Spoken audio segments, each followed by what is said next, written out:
صبح و شام کی دعاؤں میں سے ایک دعا یہ ہے جسے امام ابو داود رحمۃ اللہ علیہ نے سنن ابی داود کے اندر ذکر فرمایا ہے۔ اللہ کے رسول اکرم صلی اللہ علیہ وسلم صبح و شام یہ دعا پڑھا کرتے تھے۔ دعا کے الفاظ یہ ہیں: اللہم عافنی فی بدنی، اللہم عافنی فی سمعی، اللہم عافنی فی بصری، لا الہ الا انت، اللہم انی اعوذ بک من الکفر والفقر واعوذ بک من عذاب القبر، لا الہ الا انت۔ صبح میں بھی اسے 3 بار پڑھنا چاہیے اور شام میں بھی اسے 3 بار پڑھنا چاہیے۔ اس دعا کا سادہ سا ترجمہ یہ ہے: اے میرے اللہ، تو مجھے عافیت دے میرے بدن کے اندر۔ اے اللہ، تو میرے کان میں مجھے عافیت دے، میری آنکھ میں مجھے عافیت دے۔ تیرے علاوہ کوئی سچا معبود برحق نہیں ہے۔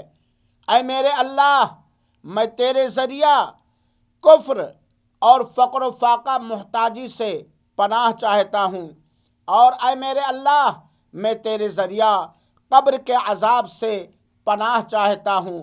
تیرے علاوہ کوئی معبود برحق اور سچا معبود نہیں ہے۔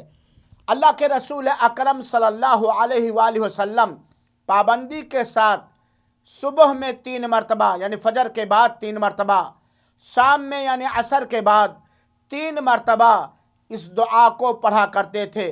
اور یقیناً اگر اللہ تعالی ہمیں عافیت سے نواز دے، ہمارے بدن کے اندر، ہمارے کان کے اندر اور ہماری آنکھ کے اندر، اور اللہ تعالی ہمیں عافیت دے کفر سے، فقر و فاقہ سے، محتاجی سے، تو یقیناً ہم ایک سعادت مند انسان بن جائیں گے۔ اور جب کوئی بندہ اللہ رب العالمین سے اخلاص کے ساتھ نبی کریم صلی اللہ علیہ وآلہ وسلم کی پیروی کرتے ہوئے اس دعا کو فجر کی نماز کے بعد اور عصر کی نماز کے بعد کرے گا، تو اللہ تعالیٰ اپنے وعدے کے مطابق اس کی یہ دعا قبول فرمائے گا اور اسے ہر طرح سے عافیت عطا فرمائے گا۔